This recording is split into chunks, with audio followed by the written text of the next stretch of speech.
Hello दोस्तों, आज हम इस वीडियो में यूपीएससी के सिलेबस के बारे में जानेंगे कि यूपीएससी का सिलेबस क्या है और साथ ही यह भी जानेंगे कि यूपीएससी से संबंधित जो भी जानकारी है सारी जानकारी इस वीडियो में हम जानने वाले हैं। ठीक है, तो अगर आप यूपीएससी से संबंधित सारी जानकारी जानना चाहते हैं तो इस वीडियो के एंड तक बने रहिएगा। तो चलिए स्टार्ट करते हैं कि यूपीएससी के सिलेबस क्या है। सबसे पहले तो आप ये जानिए यूपीएससी का फुल फॉर्म क्या होता है। इंग्लिश में यूपीएससी का full form union public service commission होता है और हिंदी में संघ लोक सेवा आयोग। ठीक है, यूपीएससी के फुल फॉर्म जान गए कि यूपीएससी का फुल फॉर्म क्या होता है। अब योग्यता की बात करते हैं कि यूपीएससी का फॉर्म डालने के लिए योग्यता क्या होनी चाहिए। यूपीएससी का फॉर्म भरने के लिए योग्यता होना चाहिए कि ग्रेजुएशन पास होना चाहिए, केवल ग्रेजुएशन पास होना चाहिए। आप ग्रेजुएशन में फर्स्ट हो, टॉप किए हो, सेकेंड हो, थर्ड हो, उससे कोई मतलब नहीं है, आपका परसेंटेज भी नहीं मांगता। आप किसी भी ऑनर्स से किसी भी सब्जेक्ट से ग्रेजुएशन पास किए हो, बस ग्रेजुएशन पास मांगता है। ग्रेजुएशन आप क्वालिफाई किए हो तो आप यूपीएससी का फॉर्म भर सकते हो। ठीक है, यूपीएससी के एग्ज़ाम देने के लिए आप किसी भी लैंग्वेज चूज कर सकते हो। वो कैंडिडेट पर निर्भर करता है कि आप किस लैंग्वेज में एग्ज़ाम देना पसंद करते हैं। ठीक है, आप इंग्लिश मीडियम में भी दे सकते हैं, हिंदी मीडियम में भी दे सकते हैं। आपको जिसमें आप कंफर्टेबल हो उसमें उस लैंग्वेज में आप एग्ज़ाम दे सकते हो। ठीक है, और यूपीएससी के लिए कितने अटेम्प्ट दे सकते हैं। यूपीएससी का एग्ज़ाम अगर आप जनरल हो, सामान्य कैटेगरी में आते हो तो आपको 6 अटेम्प्ट ही देना पड़ेगा, उससे ज़्यादा आप नहीं दे सकते हो। और अगर एसटी एससी है तो अनलिमिटेड, और ओबीसी में आते हैं तो वो 9 बार अटैम्प्ट दे सकता है, 9 बार एग्ज़ाम दे सकता है, उसके बाद वो नहीं दे सकता। तो क्या यूपीएससी का फॉर्म भरने के बाद अटैम्प्ट गिनाता है? नहीं। अगर आप यूपीएससी का फॉर्म भर दिए और एग्ज़ाम नहीं दिए, एग्ज़ाम में नहीं बैठे, सिग्नेचर नहीं किए तो आपका काउंटिंग नहीं होगा। अगर आप फॉर्म भर दिए, सिग्नेचर भी कर दिए तो आपका काउंटिंग होगा। ठीक है, तो आप अच्छे से तैयारी करिए, उसके बाद ही फॉर्म भरिएगा। तो चलिए इतना समझ गए। अब बात करते हैं कि यूपीएससी का सिलेबस के बारे में। यूपीएससी जो एग्ज़ाम होता है, यूपीएससी वो 3 चरणों में एग्ज़ाम होता है। ठीक है, यूपीएससी एग्ज़ाम 3 चरणों में होता है। पहला चरण प्रारंभिक चरण, दूसरा मुख्य चरण, तीसरा साक्षात्कार इंटरव्यू। प्रारंभिक परीक्षा को इंग्लिश में कहते हैं प्रीलिम्स एग्ज़ाम, और मुख्य परीक्षा को इंग्लिश में कहते हैं मेंस एग्ज़ाम। और ये जो इंटरव्यू है इसको इंटरव्यू इंग्लिश में इंटरव्यू कहते हैं और हिंदी में साक्षात्कार कहते हैं। साक्षात्कार परीक्षा होता है। प्रीलिम्स जो एग्ज़ाम होता है वह वस्तुनिष्ठ आधारित होता है। ये 4 ऑप्शन में से एक ऑप्शन आपको टिक करना रहता है। तो ये प्रारंभिक परीक्षा जो होता है, प्रारंभिक परीक्षा वस्तुनिष्ठ आधारित होती है। ठीक है, यहाँ तो कोई दिक्कत नहीं है। अब मेंस जो होता है, मेंस मुख्य परीक्षा, वह लिखित होती है। लिखित हाथ से लिखकर वो लिखित आधारित परीक्षा होती है। और इंटरव्यू जो होता है वह आपके साक्षात्कार पर्सनालिटी टेस्ट होता है। मुख्य मौखिक प्रश्न, मुंह से आपका सवाल पूछा जाएगा और आपको जवाब देना होगा, तो इसको कहते हैं मौखिक परीक्षा। ठीक है, मौखिक टेस्ट। तो बात करते हैं प्रारंभिक परीक्षा। ठीक है, प्रारंभिक परीक्षा और प्रीलिम्स जो होता है, प्रीलिम्स में 2 पेपर होते हैं, जीएस फर्स्ट और जीएस सेकेंड। जीएस फर्स्ट में आता है सामान्य अध्ययन। सामान्य अध्ययन में आपको 100 प्रश्न मिलते हैं और एक क्वेश्चन जो होता है वो 2 नंबर का होता है। यानी कि आप एक क्वेश्चन सही बनाओगे तो आपको एक क्वेश्चन पर 2 अंक मिलेंगे। ठीक है, यानी कि एक क्वेश्चन 2 नंबर का, तो यानी कि टोटल आपको 200 अंक का एग्ज़ाम होता है। तो प्रीलिम्स जो होता है वो 200 अंक का एग्ज़ाम होता है। ठीक है, यहाँ तक कोई दिक्कत नहीं, तो ये समझ गए। और प्रीलिम्स में कहाँ से क्वेश्चंस पूछे जाते हैं, इसका विषय वस्तु क्या है? तो विषय है कि भारतीय इतिहास से क्वेश्चंस आते हैं, भारत एवं विश्व का भूगोल, भारतीय राज्य व्यवस्था, भारतीय अर्थव्यवस्था, सामान्य विज्ञान, पारिस्थितिकी व पर्यावरण, करेंट अफेयर्स आदि से क्वेश्चंस पूछे जाते हैं। ठीक है, इसमें प्रीलिम्स में आपको निगेटिव मार्किंग भी होता है। अगर आप गलतियां करते हो तो गलतियां करने पर 1/3 मार्क्स काट लिए जाते हैं। तो कोशिश जितना हो सके कोशिश कीजिएगा कि गलतियां से बचें, गलतियां ना करें, क्योंकि गलतियां करने पर मार्क्स काट लिए जाते हैं। ठीक है, ये समझ गए। अब बात करते हैं जीएस के सेकंड पेपर की, सी-सैट जो पेपर होता है वह 80 प्रश्न होते हैं और 80 प्रश्न, और ये 200 मार्क्स का होता है, यानी कि एक क्वेश्चन 2.5 मार्क्स के होते हैं। ठीक है, और इसमें जो विषय वस्तु होते हैं ये यहाँ से क्वेश्चन पूछे जाते हैं, बोधगम्यता से, मैथ एवं रीजनिंग, है ना, निर्णय एवं समस्या समाधान, सामान्य मानसिक योग्यता आदि से प्रश्न पूछे जाते हैं सी-सैट पेपर में। ठीक है, और इसके लिए 3 घंटे समय दिए जाते हैं, और ये भी वस्तुनिष्ठ आधारित प्रश्न होते हैं। इसमें भी आपको चार विकल्प में से एक विकल्प को चुनना रहता है।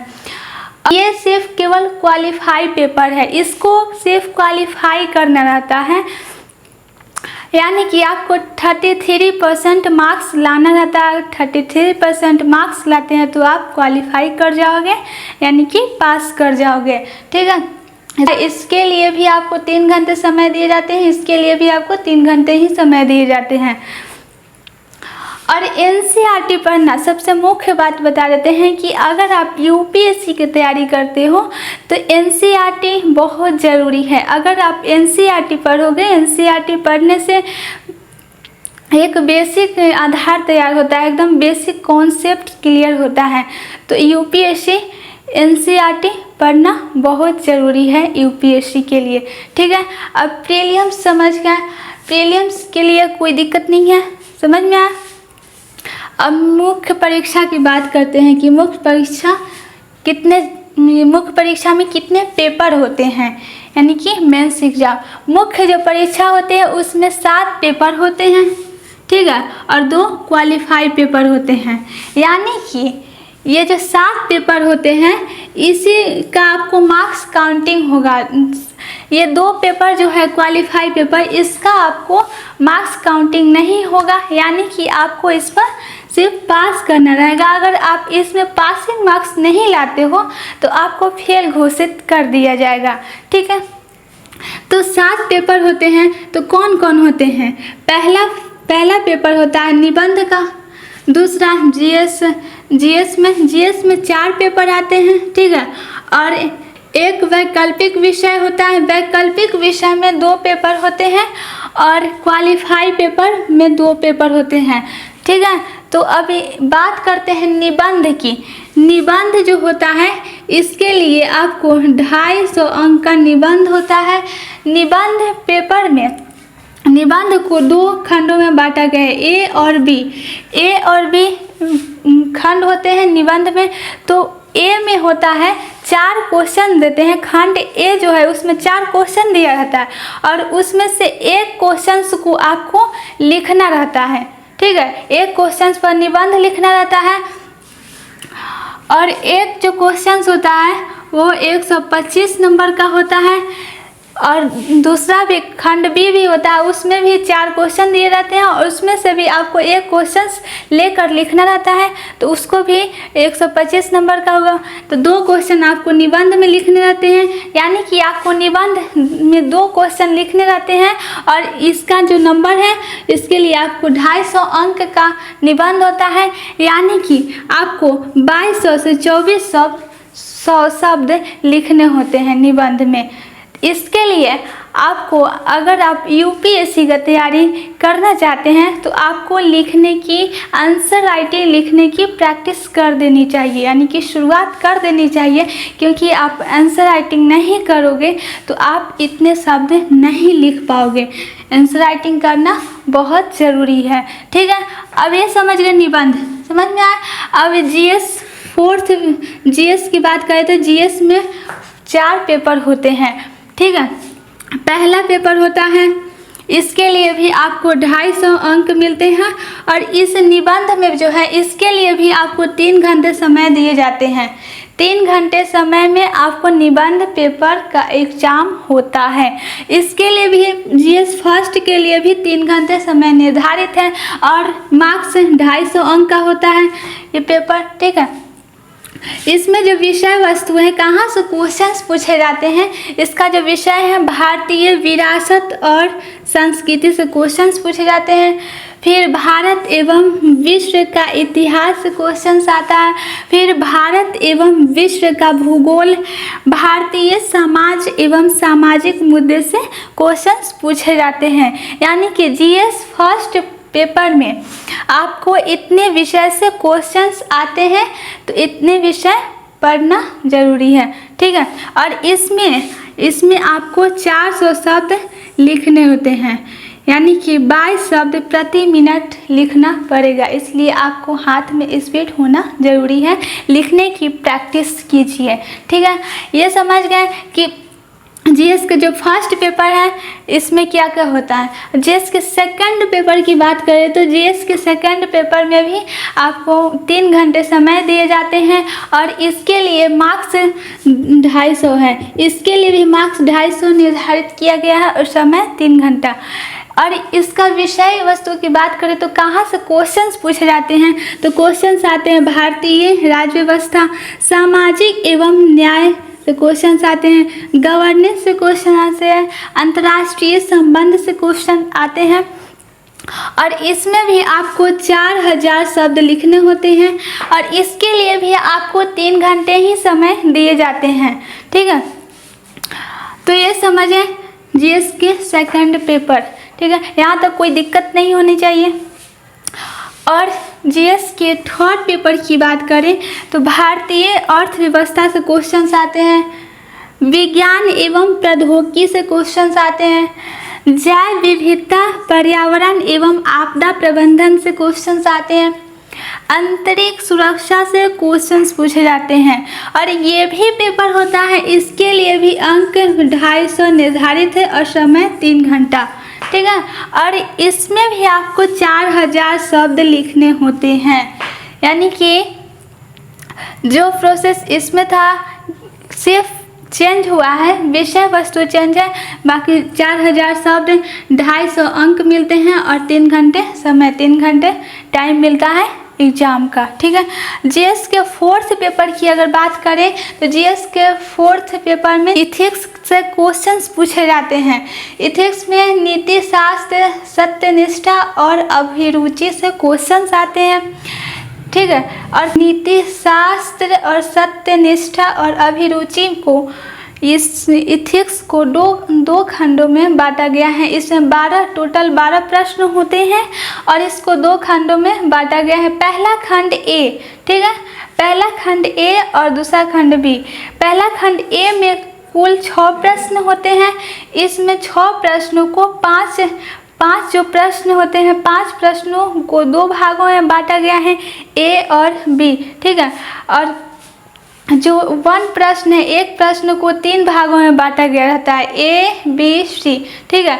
तो कुल 10 नंबर वाले 13 प्रश्नों का उत्तर देना रहता है, यानी कि एक प्रश्नों का उत्तर 150 शब्दों में देना रहता है, यानी कि आपको 1950 शब्द लिखने रहते हैं खंड ए में, ठीक है। इथिक्स के खंड ए में आपको 1950 शब्द लिखने रहते हैं। और खंड बी की बात करें इथिक्स में, तो खंड बी में केस स्टडी से क्वेश्चंस आते हैं, ठीक है। केस स्टडी से क्वेश्चन आते हैं, तो इसमें कुल 6 प्रश्न होते हैं, और एक प्रश्न 20 नंबर का होता है।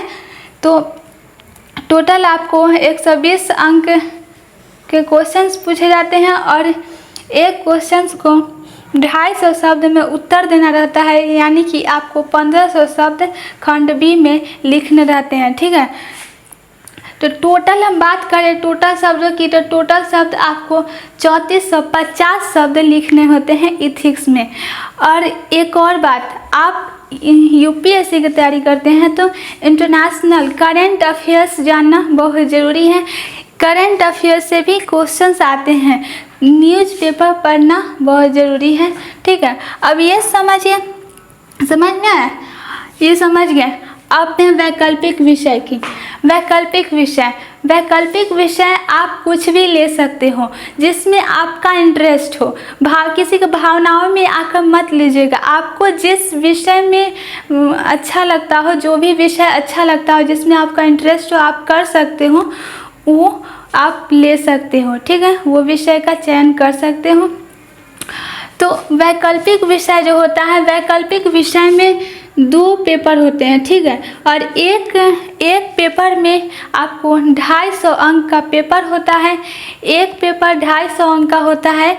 ठीक है, और दूसरा भी पेपर 250 अंक का होता है। तो टोटल नंबर की बात करें तो जो वैकल्पिक विषय होता है 500 अंकों का एग्ज़ाम होता है, और इसके लिए भी 3-3 घंटे समय दिए जाते हैं। ठीक है, तो वैकल्पिक विषय समझ गए कि वैकल्पिक विषय में आपको 2 पेपर और एक पेपर 250 अंक का और दूसरा भी पेपर 250 अंक का, तो टोटल 500 अंक का एग्ज़ाम हुआ वैकल्पिक विषय। अब क्वालिफाई पेपर की बात करें तो क्वालिफाई पेपर में जो मार्क्स आते हैं, इसका मार्क्स आपको मेरिट लिस्ट में नहीं जुड़ाता है, इससे आपको मेरिट लिस्ट नहीं बनेगा।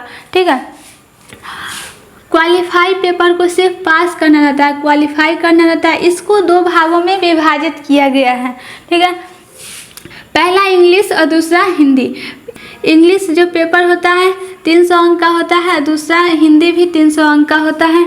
ठीक है, और इसमें आपको 33% मार्क्स लाना रहता है। 33% मार्क्स लाओगे तो आप पास कर जाओगे। ठीक है, क्वालिफाई कर जाओगे। अगर 33% मार्क्स नहीं लाते हो तो आप फेल घोषित कर दिए जाओगे। तो इसको क्वालिफाई पेपर है, क्वालिफाई पेपर को पास करना ही करना है।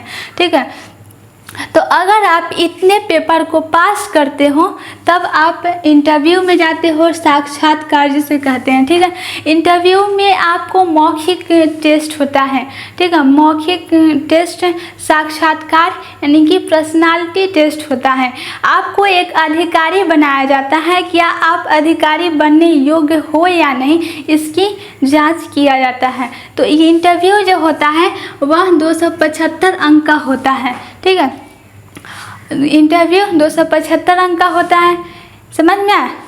अब मेरिट लिस्ट की बात करें तो आपके मेरिट अंक किसका जुड़ाता है? अंक जुड़ाता है 275 इंटरव्यू का अंक जुड़ाता है, निबंध का जुड़ाता है, इसका जीएस के 4 जो पेपर है उसका अंक जुड़ाता है। देखिए समझिए, निबंध कितने का हुआ? 250 अंक। जनरल सामान्य अध्ययन का पेपर 4 होता है तो 1000 का ये हो गया, 250, 1000, वैकल्पिक विषय 500, टोटल कितना हुआ? 1750।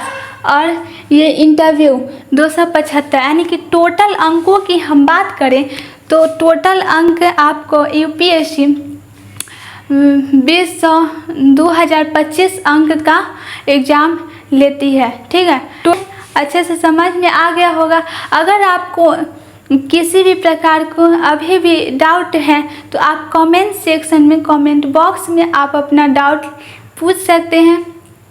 वीडियो अच्छी लगी तो लाइक करें, चैनल को सब्सक्राइब करें और दोस्तों के पास शेयर करें। Thank you.